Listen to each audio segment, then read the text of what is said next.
ఈరోజు నైరుతి ఋతుపవనాలు ఆంధ్ర రాష్ట్రానికి తాకడం జరిగింది.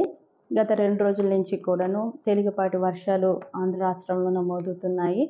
అలాగే నైరుతి దిశగా కూడా మన వెస్టర్లీ విండ్స్ కూడా ఉండడం చేత మన ఆంధ్ర రాష్ట్రంలో ఈరోజు రాయలసీమ అలాగే నెల్లూరు జిల్లా వరకు కూడాను ఈ ప్రాంతం వరకు కూడాను నైరుతి ఋతుపవనాలు ప్రవేశించినవి. ఇక పశ్చిమ మధ్య బంగాళాఖాతంలో కూడా ఇవి మరి విస్తరించడం జరిగింది. రానున్న 2-3 రోజులు కూడాను ఇంకా నైరుతి ఋతుపవనాలు ఇంకా ఫర్దర్ భూభాగాన్ని కూడా కవర్ చేయడానికి అవకాశాలు ఉన్నాయి. ఇంకా ఈరోజు చూసుకున్నట్లయితే కోస్తా ఆంధ్రాలో తేలికపాటి వర్షాలు కొన్ని ప్రాంతాల్లో ఉండే అవకాశం ఉంది. రానున్న 2 రోజులు కూడా కొన్ని ప్రాంతాల్లో తేలికపాటి వర్షాలు ఉంటాయి.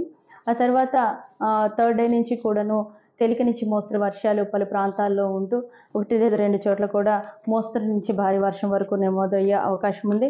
ఇంకా నిన్నటి వర్షపాతం చూసుకున్నట్లయితే అవనిగడ్డ, నెల్లూరు ప్రాంతాల్లో అత్యధికంగా వర్షపాతం నమోదవడం జరిగింది.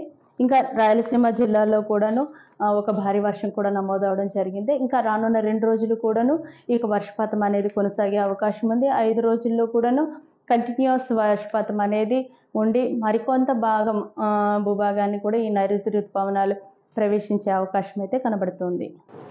ఈ వర్షాలు వచ్చేటప్పుడు కూడాను ఉరుములు మెరుపులతో కూడినటువంటి జల్లులు ఉన్నాయి. అక్కడక్కడ పిడుగుపాటు కూడా ఉండే అవకాశం ఉంది.